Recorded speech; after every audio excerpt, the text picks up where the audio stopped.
I'm going to be cautious on how I say this, but did you ever want to just blame God for it? What's this show rated? Where's God? Where's my burning bush? Right. Like, why doesn't God want to talk to me? And honestly, I had a couple of, non-negotiables, like honestly, like that were drawing the line. You know, you're throwing up and you're hugging a toilet. It's like you're envisioning this baby, but the whole way you get to the baby is the process. It is really easy to say, oh, just enjoy this season. You're going to be fine. So during that time, was it hard in your marriage?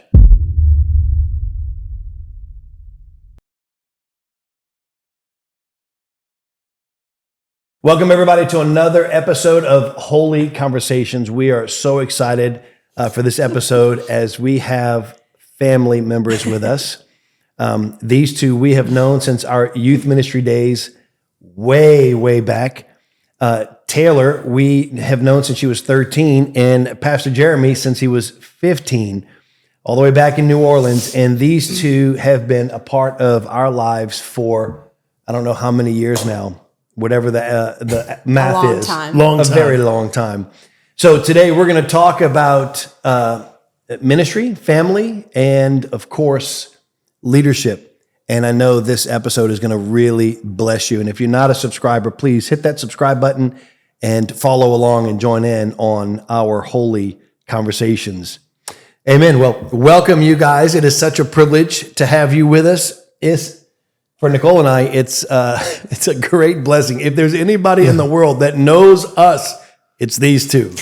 Are we telling some of those stories? No, we're not telling any stories of back in the day because let's just say I loved youth ministry, but I was... I learned a lot of good pranks from you, brother. Yeah. I think the world needs to hear very adventurous. we had a great time. Yeah. No, well, honestly, I don't speak for myself. I'm super excited to be here, and thank you for letting us even crash in your house. Of course. Thank you so much. It's wonderful.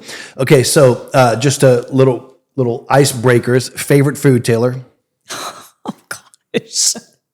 Come on. Favorite food. If you had one last meal, all right, what would it be? A steak. A really good steak. A steak, Jeremy. Absolutely. So, favorite food or favorite last move? Favorite last meal. Okay. Oh, wow. Oh, honestly, I'm going to just stay with, that's too hard for me to answer right now. My favorite food, if I could eat any food at any point and never have problems because of it, it would be pizza. I would eat it breakfast, lunch, and dinner all the time. Love pizza. What kind of pizza? Any kind of pizza. Pepperoni? Yeah, pepperoni sauce. Thin crust? Thick? Any pizza. Wow. Any So kind of pizza. I you love would pizza. pick pizza over a steak. Well, no, not for my last meal. Like, hey, you're gonna die. I'm just saying, I favorite food. I want pizza all the time. Okay, but last meal, oh my goodness! Like I'm about to go to the electric chair. I don't know. Are we Cajuns? Nobody said seafood. Yeah, maybe A because good shrimp it's so po' boy. normal Yeah, for us. shrimp. Yeah. I do like That's good. I do like some. What is it? The wagyu. Oh, in the supper club. My goodness, it was. These cows are like Fancy steak. massaged. They have like music. yeah. They're all like pampered. Oh, goodness. No, I no, want no. some of that meat. That was Okay. that. Okay, we got the last meal taken care of. Favorite dessert? Oh, easy. Bread pudding. No. I don't know her. bread pudding. But the chocolate molten lava cake. Oh, yeah, that's where the chocolate oozes out with the vanilla ice cream and the whipped cream and the Lord. pistachio nuts Help on me. top. Yes, Lord. That's it. This one here is a dessert freak. Yeah, we know. She's They a know. super clean eater, but what's your favorite Don't dessert, mess with hon? my ice cream. A Bluebell. big bowl of Bluebell ice cream. Oh, Can't go wrong yeah. with Bluebell. Yeah. Come on, She somebody. gets that from her dad. Yeah. Oh, come on. Okay, favorite dessert. Oh man, I do like cold stuff. Maybe and Christina got me hooked on Jeremiah's, and I'm here. I'm going for Can't go wrong with Jeremiah's. Oh, Italian we might ice need to cream. do that before we go home. My get goodness. a gallon. Oof. Okay, let's dive into some ministry things. All right. Amazing. When did you guys know that you were called to full-time ministry, and how did you know that? Well, I would Go ahead. You want to go first? You want Okay. Me to It looked like she was about to answer, so go ahead, sister. go? Yeah, go ahead. For me, it was definitely like shortly after I got saved. And it was just one of those things that, my salvation testimony wasn't that I was a horribly rebellious child living crazy. I was 13, right? I was very young. But there was a point where I recognized sin. I recognized my need for salvation. I marked that moment that my life changed, and I really committed my life to the Lord. And in that was like I want to serve you for the rest of my life. Like, I genuinely want to serve you.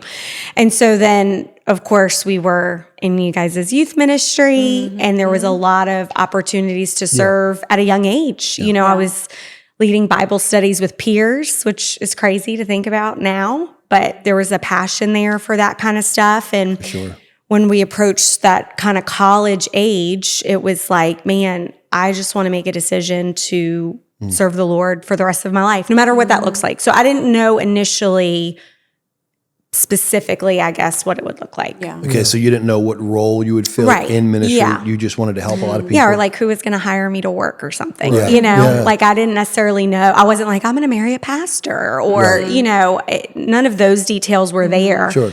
I just knew, I was like, I want to lay my life down, Come on. and serve the Lord. My life for the gospel. Yeah. Yeah, I think for me, shortly after being saved, 2000 and maybe 1. How old were you? Honestly, in the youth ministry, I was about. I think it was the summer. It was right before my 17th birthday, so I was 16, going into turning 17, going into my junior year. And, one of the unique things, and I've actually shared this before, about the way you, or both of you led a youth ministry, is I never felt like, oh, this is the Bernie Moore, this is the Nicole Moore show. No. Look at me. And so you did give a lot of people you would encourage people to go and pursue being used of God, whether that was in your schools, whether it was leading a small group, all the discipleship. Listen, hey, God can use you. You need to just go minister to one guy. Like that is powerful. So for me, I guess being a part of that, it was almost like, I don't really know that I could say, oh, I had this moment where the light turned up, but it was gradually being a part of a group where God was at work. There was this gradual. It was a culture flow. thing. It was a culture. Yeah, you definitely were part of building this culture where we and a few of our friends who were like, man, I want to do this. I feel like God is in this for me. And then, of course, kind of followed in your path, going to Christ for the Nations as well, and that was all part of the flow. So I think I took you to see if you did. So where I was is I didn't have an option. Like I just, we weren't raised with a lot of money, and I remember one time you asking me like, "Hey, are you going to go do the college days or whatever they called it?" I was like, "No, I think I'm just going to go." And you're like, okay. And maybe a couple of weeks later, you're like, look, I'm going to preach at this church at a youth group, Pastor Eddie Wood's church. You're like, come with me and I'll drop you off with your brother-in-law at the time, and who was a student there. He's like, stay with him, get an idea of it. And that was it. So Daisy was thirsty. That's an inside joke. Sorry. Drove a Camry and I drove a white Toyota Corolla. Corolla. And out Corolla. And with the fin and that was yours, right? No, that was his. No, that was mine. The fin and the she had a red windows. one. Yeah, I had a red Corolla. Okay. Yeah. And we drove that thing till it was on fumes, and we pulled over to a gas station, and it took more gas than ever for a little Toyota Corolla, and her name was Daisy. And I told Jeremy, old Daisy was thirsty. I'll never forget it. But so that's where I eventually. Did you know what area of ministry that you were going to embark upon? So for me particularly, I feel like I'm an outgoing person. And so I really was always attracted to evangelism, and then just the books that I read, and going to Christ for the Nations. It was more than our name; it's our mission. I did missions work, and then of course being able to work at Christ for All Nations with you as well, Evangelist Reinhard Bonnke. And so that was a really unique experience. And so for a while I was like, man, I'm really like leaning into this. But I think some of the other maybe natural propensities that God has put in my life, I started to shift and be like, man, I think I want to work like and stay with a particular people and really disciple and foster, an environment for growth. And everything's needed. So I just felt called to more pastoral ministry, which is what I'm doing right now. Yeah. Awesome. What would you say during those early years? We'll start with Taylor. What would you say during those early years helped shape who you are today?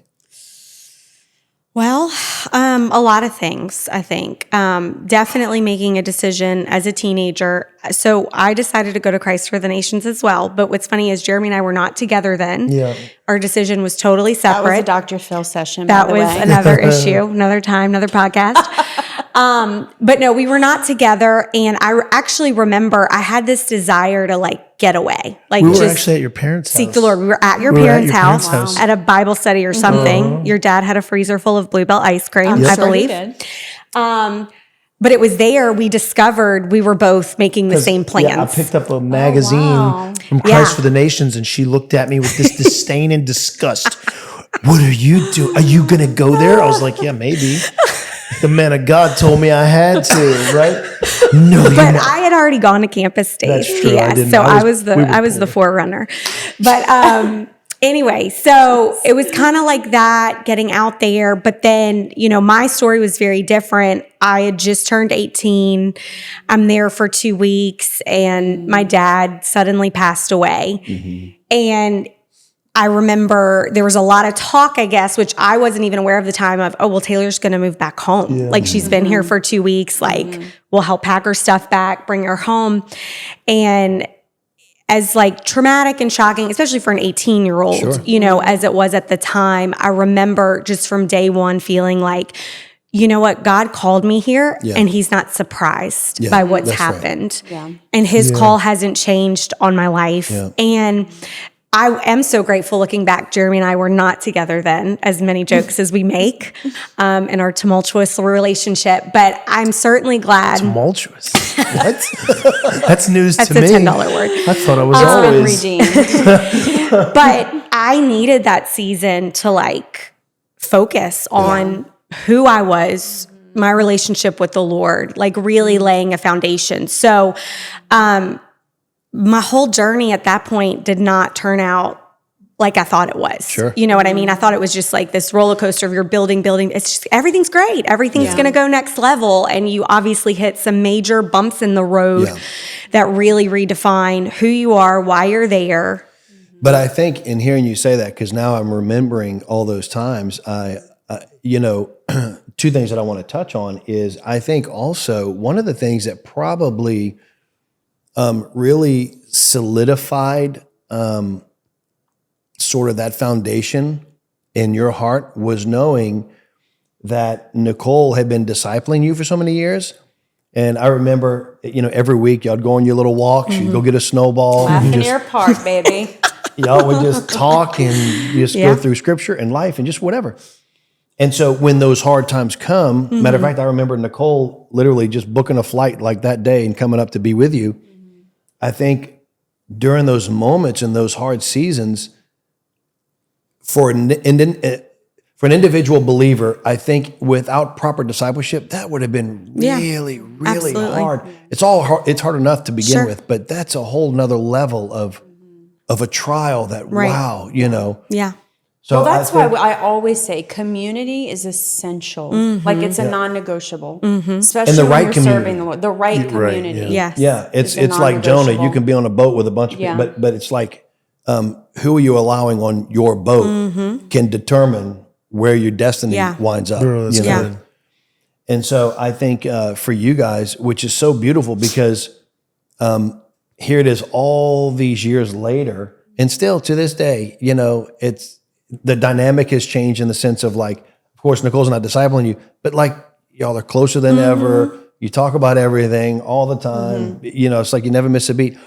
And with that being said, the discipleship factor, and then the other thing is, to your point, just the personal dependence on the Lord through those moments Yeah. is so critical. Yep. One thing I'll say about both of y'all, and this is literally to this very day, when Jeremy started coming to the youth group around 15, 16-ish, he started riding, now this is funny, he started riding his bike, and he would always tell me, hey, Bernie, I just want to serve. What can I do? So we had our church also had a school, so we shared the gym, and they had windows and glass doors, of course. So we would have these big curtains to sort of black out all the light trying to come in for our youth services. So Jeremy would ride his bike an hour before service, set everything up, all the equipment and all the things that we needed to run our youth ministry. And he never, ever complained. And I found out today that the bike he used to ride was stolen. He stole a bike to come to church. Well, not really to come to church, but that was like a little bit of BC. Before his conversion. His BC days. But nevertheless. My BC days weren't really bad, but but bad enough to go to hell. So funny. But the point is, just the heart for you guys has always been just to serve. And it's so beautiful. And it's like the Lord said, if you want to be great in the kingdom, first learn how to serve. Just learn how to be faithful in the little things. And nothing was ever too little for you guys. Talk about that for a second. Yeah, I remember, again, back to that culture where it's like, I think both of you did a really good job of raising up not just followers, but you were after leaders. You had a really great culture with a good leadership team.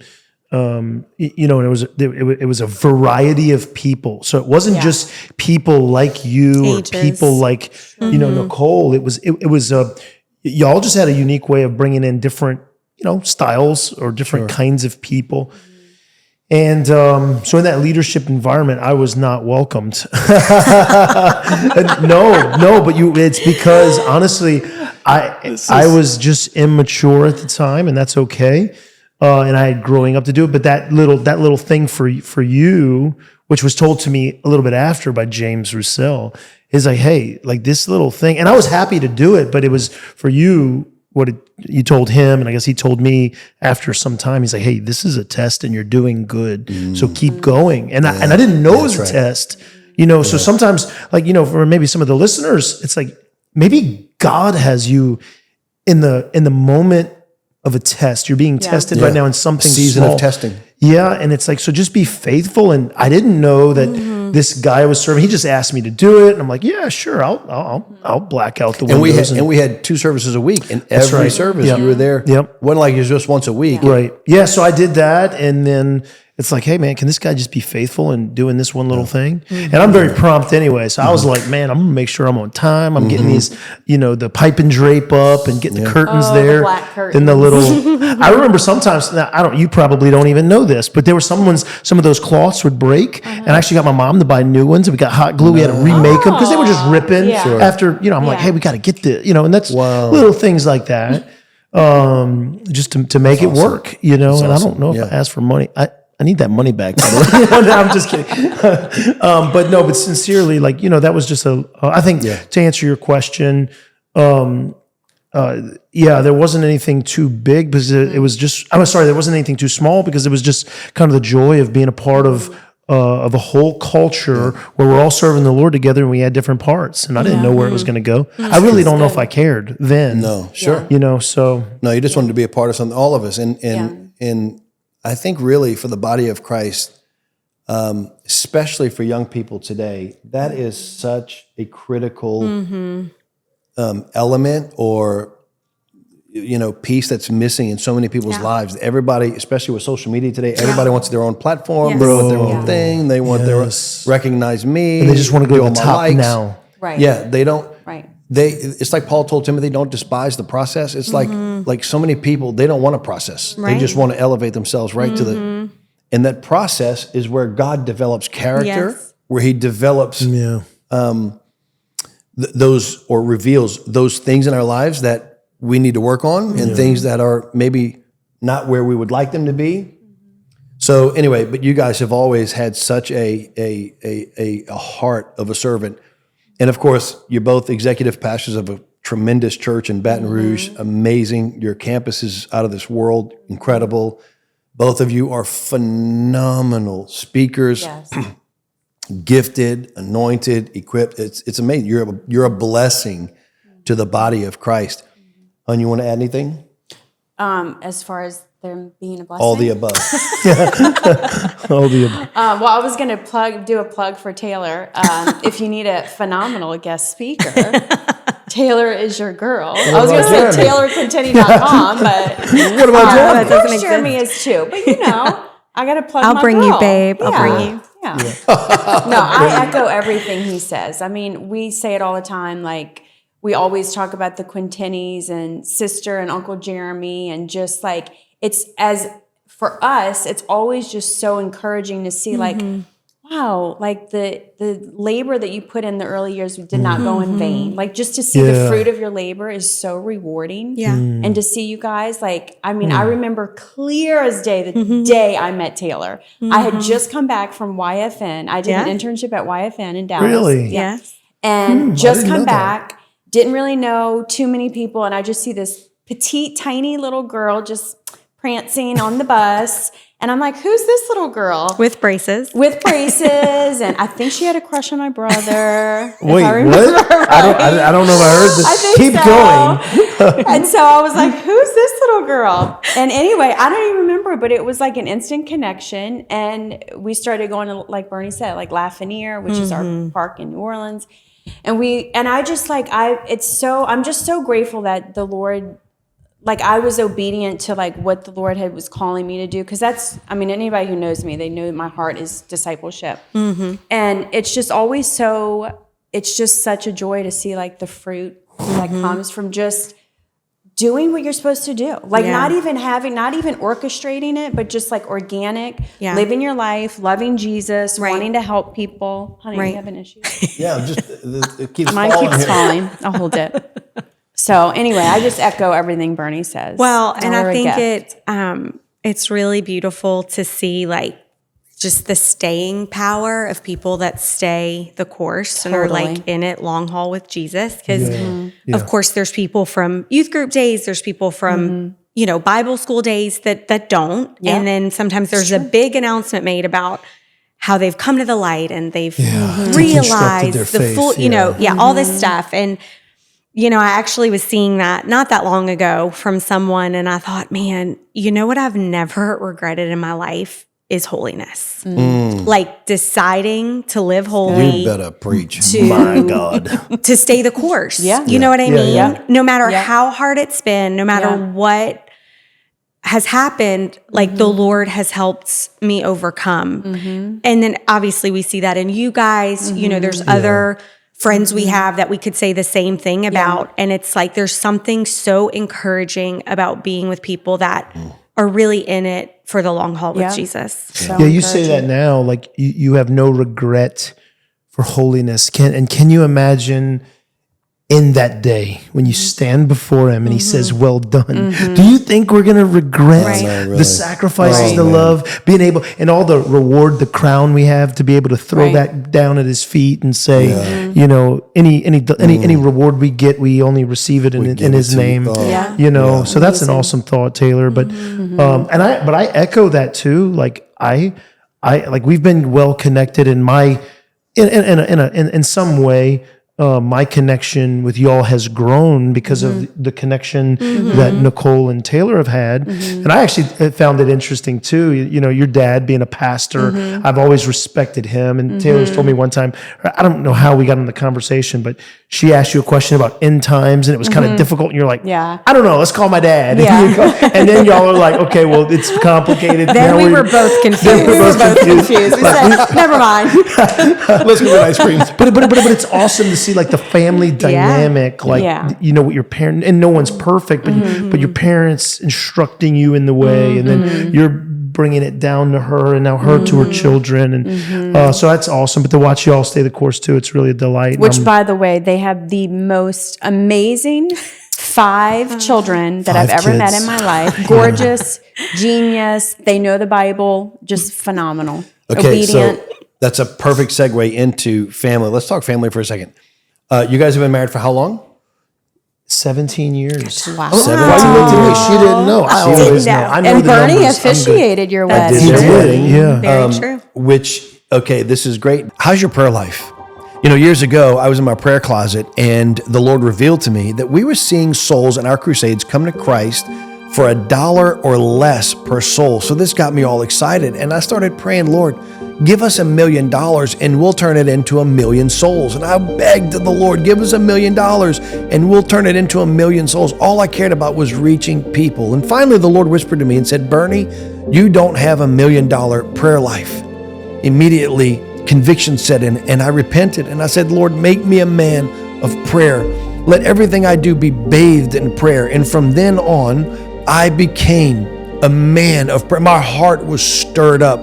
And I wrote a book called Driven by Prayer.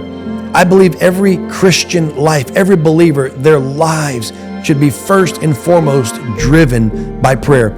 I want you guys to get this book. I think it'll be a great blessing, a resource to you, a personal resource to you to help encourage you on your journey with the Lord, your journey in prayer.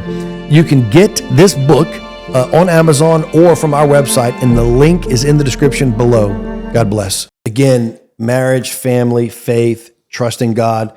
So fill everyone in, especially for those ladies that are having a difficult time. I know there's a ton out there that are having a hard time getting pregnant. And you guys experienced that. Share your story with that and how you had in those moments to really, really trust the Lord. Yeah. Well, we lived in Florida at the time, actually down the street from you guys. But This is when Jeremy was working at Christ for the Nations? when Jeremy's working at Christ for the Nations. And we were always like for children, pro children. We weren't like, oh, we're going to wait, 5 years and live our best life. Not that there's anything wrong with that. We were just ready for it, open for it. And then we couldn't get pregnant. And then I think because I am a, planner, plan it out. And in your mind, you don't walk into anything thinking, well, that might be difficult or that might not work like I thought. So for me, it was a real just disappointment. Like I felt like there was some years there with just a dark cloud. Okay, pause for a second. During that time, you said those years of a dark cloud, did you ever feel like, I'm going to be cautious on how I say this, but did you ever want to just blame God for it? Like, God, why are you not listening to me? Why are you not answering my prayer? This is a righteous thing that I desire. Right.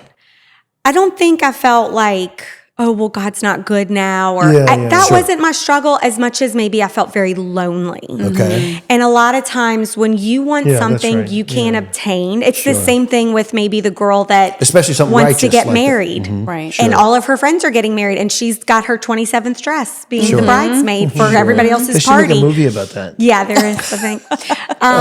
But She made me watch it.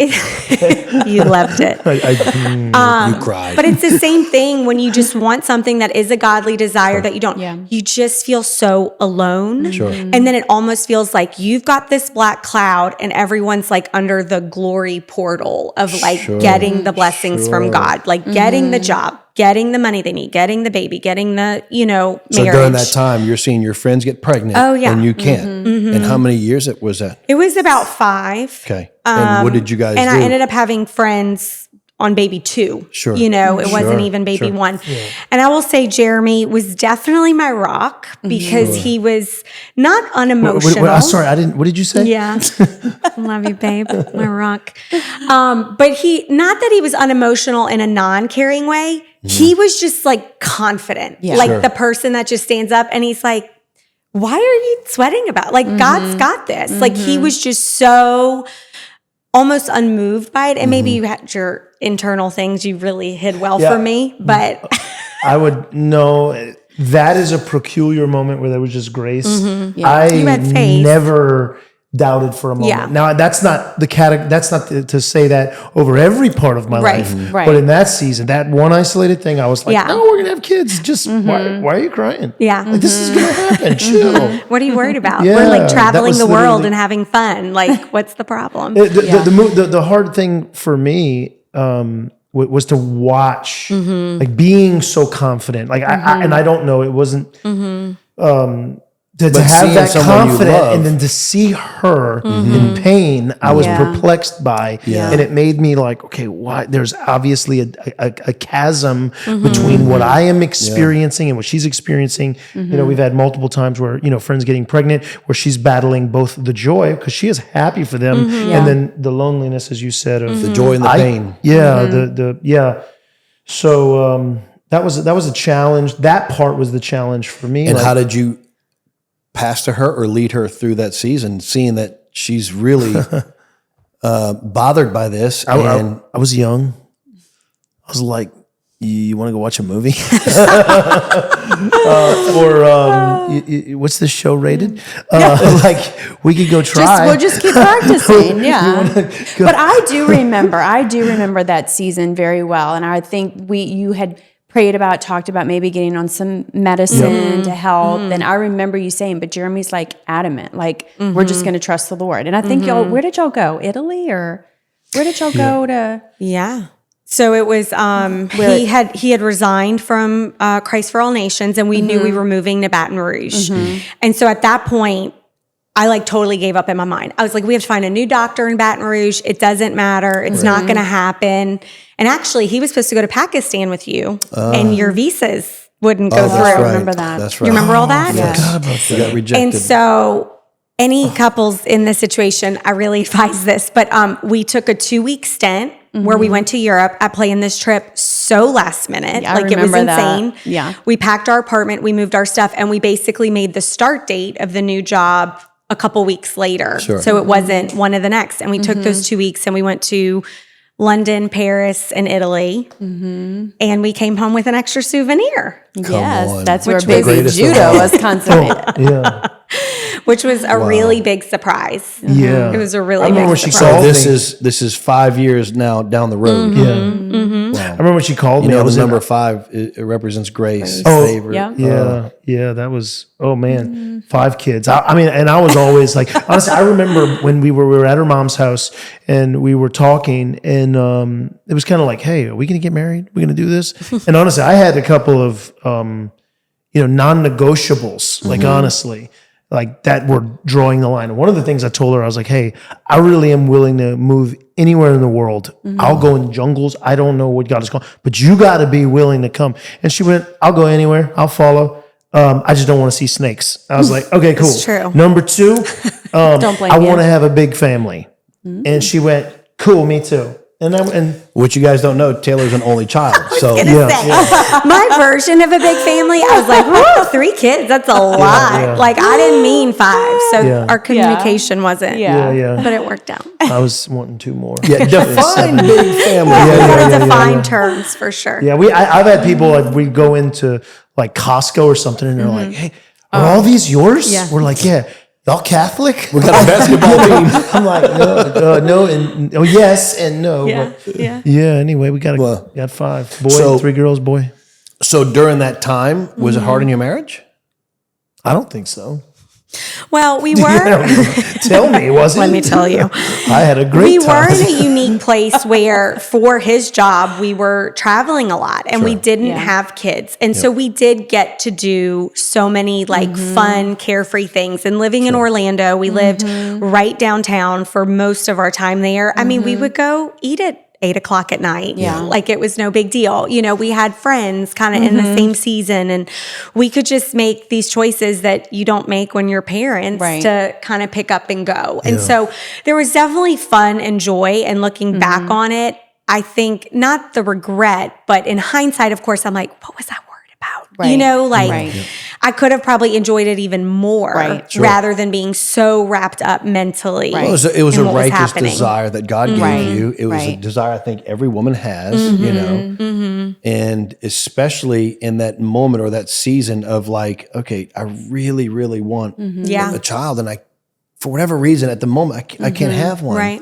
Okay, so what would you say, and it may be a litany of things, but what would you say 1 or 2 of the bedrock things that the Lord taught each of you in that season of time of, you know, we want something so bad, we can't have it, or it's not happening? In a certain way, I think I would say, don't worry so much about all these things. That's what the Gentiles do, right? Matthew 6. Seek first, right? Like God and his kingdom and his righteousness. And there's not to say that there's not an appropriate longing for things, whatever it may be, or a family, or a spouse, or a promotion, or more money, all these different things. But life is very short. In Psalm 90, soon it is, if the years of our lives are 70 years, and if by means of strength they're 80, yet its boast is in labor and sorrow, soon it is cut off and we'll fly away. So teach us, O Lord, to number our days, that we might present to you a heart of understanding. So I think like life is short, and I'm preaching to myself right now. It's like, why? Like just take that breath and just relax and let go and let God, even though that's hard, and God is faithful to lead us by his little breadcrumbs in his word. So I think that was one thing that maybe I was taught through that, maybe other things. But. It's true. I think, when you're even talking or ministering to people who are waiting for a baby or a spouse, it is really easy to say, just enjoy this season. You're going to be fine. But but everything's in hindsight though. Like everything is like, once you walk through it, you're like, oh, now I get it. I get it. But to your point, it's like, life is so short. There's no surprises to the Lord. He knows. He's already gone before you. He knows who you're going to marry. He knows how many kids you're going to have. He knows it. So it's like, if we could just learn to just rest and like abide in him and his timing. I mean, and again, it's so easy to say, but when you have to like walk it out, it is a lot harder. Yeah. But if we could just really like just develop that as a mindset of like, listen, my life is in your hands. And you already know my favorite scripture is Matthew 6:33, because it's like, if you just, your job is to seek him. That's it. That's your job. And then everything else will follow. And it's like, if we could just get that mindset and really like just live by that mindset of, I'm just here to seek him and everything else is lanyap. Yep. Which, a lot of people don't know that word lanyap, by the way. They're not Cajun. I know. I didn't know that was a Cajun. I didn't know that was a Cajun word. I didn't know that until this very moment. No, I literally did not. I said that a few times, and they're like, lanyap. And I'm like, yeah, like extra? And they're like, we've never heard that in that our needs life. to be your tagline at the end of the I podcast. know. Give me some lanyap. Lanyap. Okay, anyway. Holy conversations My little in Louisiana. And lanyard. lanyap. Oh boy. Okay, sister. I think I've learned through that and other things, God is just really in the wait. Like the process is the point. And then it's funny because you even get pregnant, let's say, and Have a miscarriage. well, sure. Oh, I thought that's Well, that is what happened for us initially. That did happen when we were in Orlando. But, you're throwing up and you're hugging a toilet. It's like you're envisioning this baby, but the whole way you get to the baby is the process. And the process can be very ugly.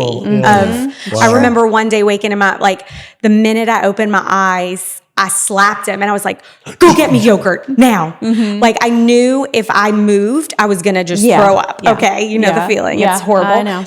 But, it's like we take all that pain and all that waiting and we just want to be done with it. You never get the baby if you won't go through that. Right. Wow, that's a good word. And so, it's interesting. I'm like, Lord, why do you love me so much? I feel like he always checks me and puts me in positions to make me wait. Jeremy and I's story was a waiting thing too. And then sometimes you watch other couples, other people feel like they just are on this fast track, like they get stuff so quickly. But God, just like he did with Moses, it's like on the backside of that mountain for 40 years, God is building something in the wait. And then one thing the Lord showed me about that specifically is we all know the story with Moses. He has this encounter with the burning bush, right? And it's just him and the Lord. And I had the thought one day of like, what if there was just a bystander? What if somebody walked by and saw Moses communing with this burning bush and having this encounter with the Lord, and that person instantly got jealous, like, where's God? Where's my burning bush? Right. Like, why doesn't God want to talk to me? But having no idea what Moses went through to get to that moment. Right. Exactly. And so I think we have just the danger. It's like a trap to all look That's at a good word. people and be like, so good. man, they're in that burning bush thing and I'm over here with nothing, but it's like, what is God building That's right. in you? I teach, anytime I do leadership, one of the things that the Lord spoke to me years ago, Nicole knows this, is that God is not interested in your timing. He's interested in you trusting. Yeah. It's like he told Isaiah, my thoughts are not your thoughts. Right. Yeah. My ways are not your ways. Our ways are like, hey, let's go do this now. Let's get it now. God is in the waiting. I love it. He's in the waiting. Okay, let's switch over before we wrap up, and let's talk about my favorite subject, leadership. Okay. All right. So there's a million different, I guess, avenues we can travel down. However, what is, as a young person, or let me rephrase it. Let's go this way. What would you tell the younger Taylor and Jeremy? What would you tell the younger Jeremy today? I would tell the younger back, Jeremy. Dang. Today, looking back, what would you tell the younger Jeremy? I probably would say, oh my God. Such a deep question. No. I think one of the things that I really would, for me, where I'm at right now, in my position where I have a certain level of leadership, You have a lot of leadership, but go ahead. well, within the church that I'm at, I think I would say is, hey, you can learn from anyone. Yeah. Versus, there was a time when it's like, man, I really only wanted to look in the upper echelon of leaders, and it was the guys on the stage. Yeah. And to be quite honest with you, the guys on the stage are not always the best leaders. Sure. Yep. Sometimes the best leaders are found behind the stage, Yeah. behind the Absolutely. scene. And so sometimes it could be really maybe just because of the eye, the pride of life, and the quote, the glory of being on a stage. Those things could be very attractive and seductive. But there's so much learning, on the other side of the stage that could be very valuable. And I don't think that I did a good job of looking at other leaders and be like, dude, these guys really have something to offer. I probably got caught up into that, or maybe a little too much. But yeah, I think I'd say, hey, dude, you can learn from anybody. Yeah. There are valuable lessons everywhere you turn. That's so good. Yeah. Sister. I would just say that, ministry is right where you are, that I was always kind of looking to the next thing. That was always the struggle. Like, I need to get out of high school so I can start my life. I need to get out of college and get married so I can, be in ministry. I need to, whatever it was, I need the baby. It's like always looking for the next thing, but really God will use us in ministry, in leadership, in any season we're in. Absolutely. It's just being available and willing. I heard this message one time called "Just Give Me Two." You should listen to it. I'm gonna have to pull it up somewhere. But Wow, that's archived somewhere. vintage days. Just give me two. And it's like that was a whole message that you spoke when we were in youth on what it is to be willing, be available, be obedient to the Lord, and look at life through the right perspective, the right lens. Yeah. So good. And so looking back, I do recognize and realize, I was ministering in all those different seasons. The Lord was putting me in leadership, all those things. It's just I didn't see it as super important. I thought the next thing was going to be the it thing. Wow. Right. Yeah. And now I'm like, that's actually not how it works at all. Not at all. Okay, so that's great. Go ahead, honey. No, I would just to piggyback on that. It's the same, and I've shared this with people that I'm close with. Like that's how I viewed parenthood. Of like when we had Caitlin, it was like we were in ministry from the day we got married. I'm a pastor's kid, and I told him we will never ever forsake our family for ministry. And I just set an intention right when we had kids of like almost like a picture of I have the next 18 years, even though it exceeds that. It's just like, this is going to be my ministry. Like these three individuals are the most important ministry, and enjoying every season. That y'all know I'm obsessed with newborns. So like, give me the newborns. Me too. Toddlers, I really love the 6-ish to 10-ish, 11-ish, 12-ish is a little trying, but there's seasons, but we have 4 in that 16's bracket the right worst. But then after 16, it gets better. but it just being super intentional, like you said, of like not always looking, because it's easy as a planner and as a type A of like, we want to know the next thing. It's so easy to just like keep looking ahead, and then you just completely lose sight of where you're at right now. And I love, even I think Caitlin says this, like, be wherever your feet are, be planted. Yes. And, you know, I've shared that with my kids so many times. Listen, you wake up, if your feet are planted in Dallas, Texas, then you be there and you give it all you got. If your feet are planted in Tulsa, Oklahoma, you be there and you give it all you got.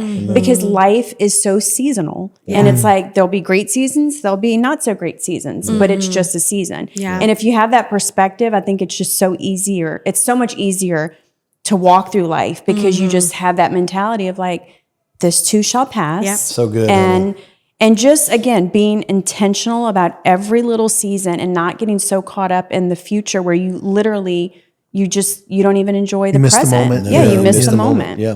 But it takes intentionality for sure. Oh, for sure. 100%. Yeah, that's key.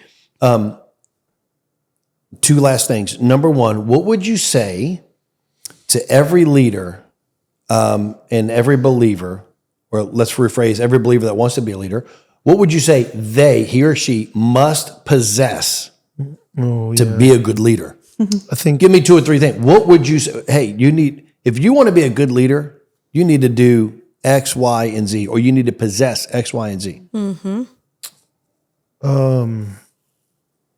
Corinthians 4:2.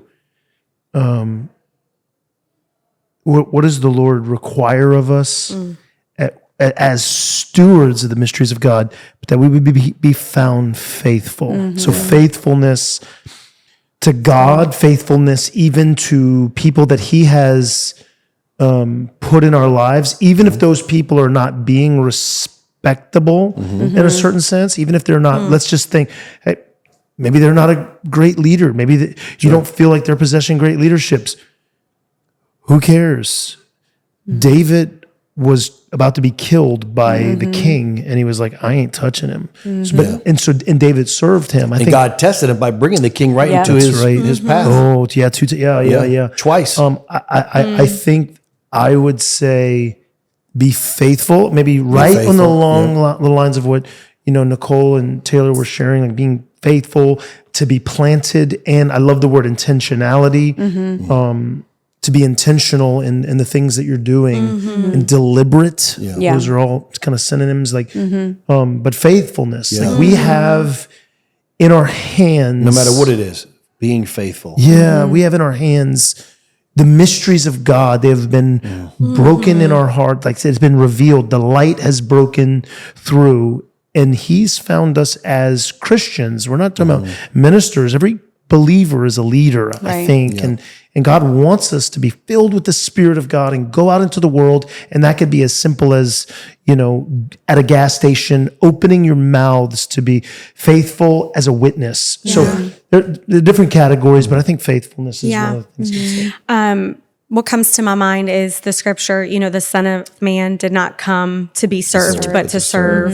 And to give his life as a ransom for many. I think a lot of times we get very convoluted in things, and then, it does become, well, I'm the leader. Yeah. People are here to serve me. People are here to support me. And it's like our perspective's wrong. And how embarrassed would we be if we acted like that and Jesus walked in the room? Yeah. It's called narcissism. That's another episode. Calm down. Don't get around this subject. Yeah. That's another day. No, but it's a real thing battling our culture right now, it for is. sure. It is. And really and truly, there's nothing that like strikes me more, especially let's just say it's people we just meet. When you walk into a room and the leader makes you feel welcome, gives you a cup of water. Come in, let me introduce you. How are you? It changes your whole world. That's unique. I don't see a lot of leaders like that. It's beautiful. Well, let me ask you then, because that's actually a great point. What would you say healthy, good, strong leaders, what would you say they all have in common? Well, I would say, intentionality, servanthood, but I think humility goes so far. Yes. If you can humble yourself, that to me is a sign of a phenomenal leader. Just being humble. Yeah. Because humility really just, I feel like when you're humble, the Lord will just open up so many doors for you. Yeah. It's very true. It's very true. I'll speak to that in a second, because that is 100% true. And it's, I think one of two, but certainly one of the Holy, humble, hungry. key things I knew you were going to say that. that a lot of leaders really lack, I mean, really lack. This is not about you. This is really all about him Yes. and what he's called you to do. So, I think we get this so convoluted. Yeah.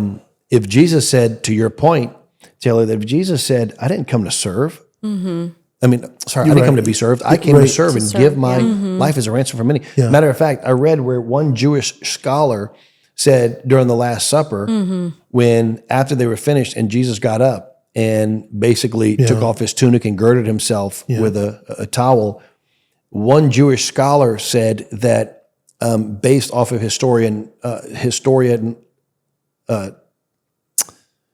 documents, that they actually believe that he started with Judas first. And he was so convicted, that's when he ran out of the room. Wow. And then he finished with the rest of the disciples. Which is really amazing that you can get on your knees and wash the man's feet that's about to kill you. Yeah.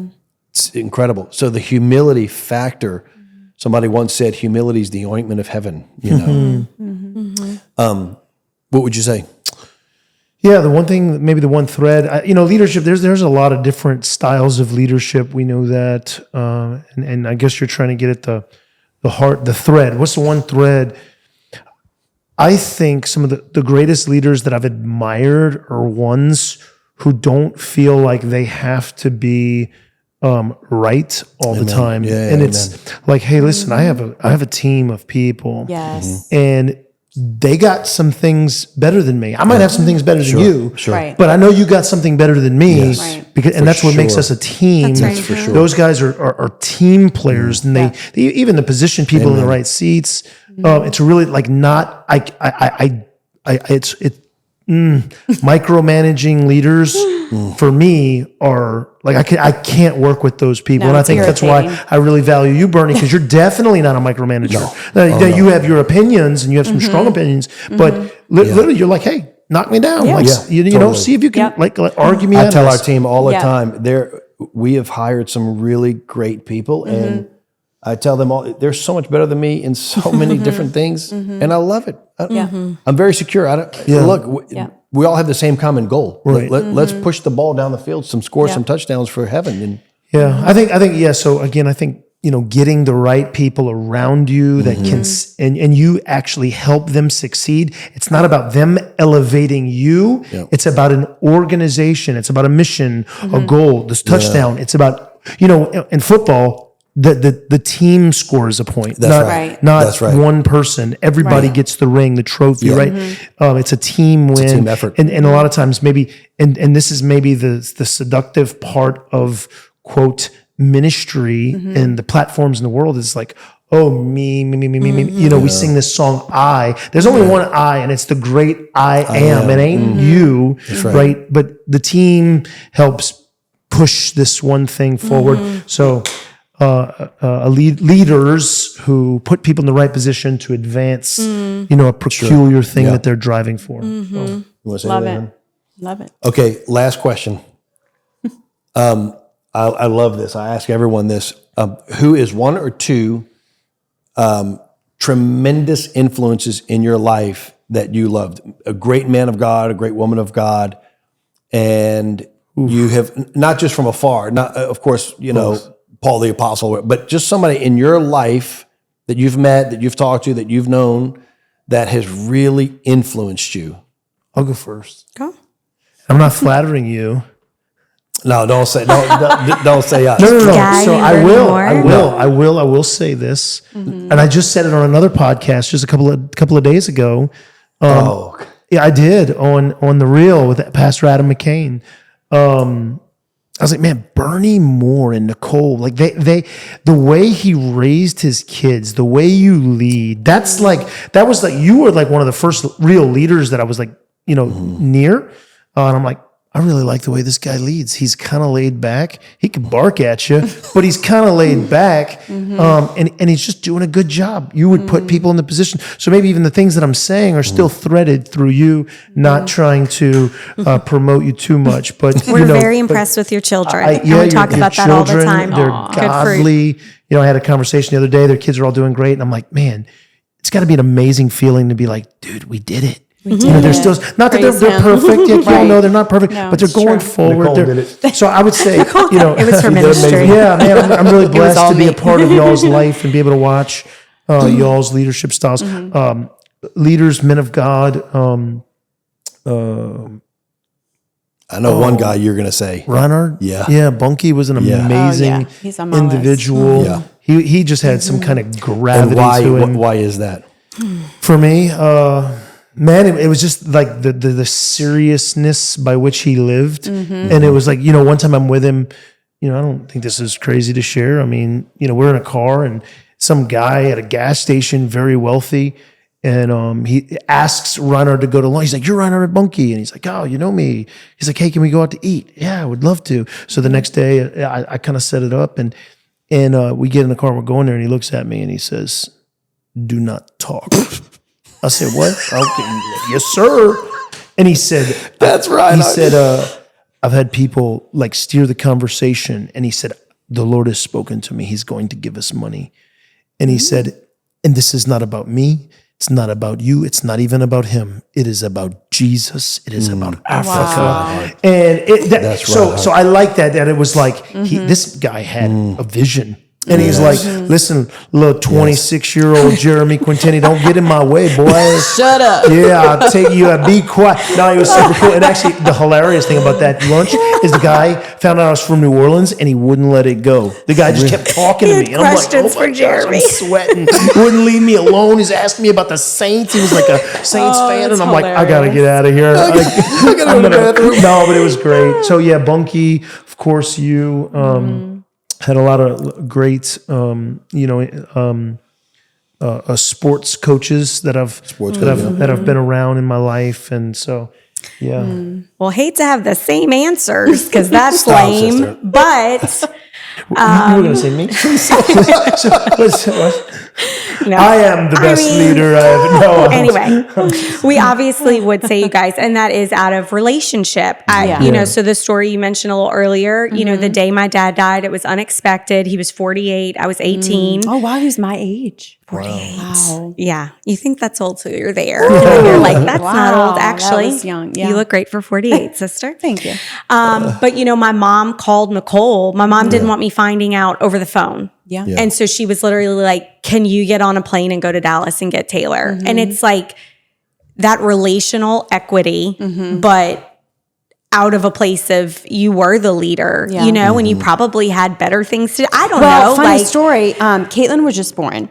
So I was breastfeeding. Oh, perfect. And so obviously I wasn't taking her on the plane, just a quick trip to Dallas and back. So that was an eventful day. Yeah, I know. Yeah. I was a brand new mom, but I would do it 100 times over. But it's a picture of you and you guys serving, not just, what am I going to get out of this issue, but the drop everything to serve someone out of relationship, right? Yeah. But with Pastor Bunky, something that, I will remember this till the day I die. Oh. But he, who were we to him? No one special. And he actually got wind. He had asked Jeremy a few times, when we would have children, and he got wind that we were having a problem getting pregnant. And it was actually the Christmas party. And so everybody's there. There's like games organized, goofy Christmas games. There's, chocolate and food and sweets and all stuff. And we were literally getting on the road to leave right after the Christmas party to drive home to New Orleans. Yeah. And he got wind, and he said, his assistant came and got us and said, "Pastor Bunky wants to pray for you." And again, it's like, you would just think a leader like that would not even be in that frame of mind, and he came. We're just little old staff members, and he's flying with, the big dogs in Yeah. the world, And he came and he prayed. Can you say it? Because you do his said- voice so much better than He I. looked at us both. We were in one of the offices, and he looked at us and he get a little quiet, and we were like holding hands, and he went, "The God of Abraham and Sarah is still alive." Oh, I love that. Let us I could pray. totally see him saying that. That's him. Oh, Jesus. That's him. And so he did, and he prayed, and obviously Wow. it just will stay with me forever. Yeah. That's right. You know, That's right. and that someone would have that much faith, be that aware, take the time out on purpose, live it out. Yeah, I think a great man shows his greatness by the way he treats little men, and so that was definitely a unique thing. And honestly, that's, again, to a point, people are going to think like, oh, this is phony. He's getting paid to do this. I'll take $20. But no, like, honestly, Bernie, like I really do see you treat the same people the same way, or different people, whether high or low. Yeah. You'll play a prank on anybody. That's true. That is very true. I'll add one person in to make Jeremy my answer different from yours. okay. But when I was at Christ for the Nations, and of course I had lost my dad, the dean of women at the time, Nancy Brassfield, Mama B, Queen B, who is still loving Jesus and is an awesome woman of God. You know, she spent a lot of time with me, and we had just met, but it was like she knew I had lost my dad. Wow. And she spent time with me in a way that was not just like, well, I need to counsel you, I need to fix you, but she just genuinely, I think, saw the Lord's hand on my life and was like, Taylor, people are also suffering in different ways and they need what you have. Yeah. And so she actually like walked with me and was always with me, but she put me in a position to become the lead RA, to have girls knocking on my door with their problems, to work in the office with her hand in hand. And so just practically speaking, because of proximity,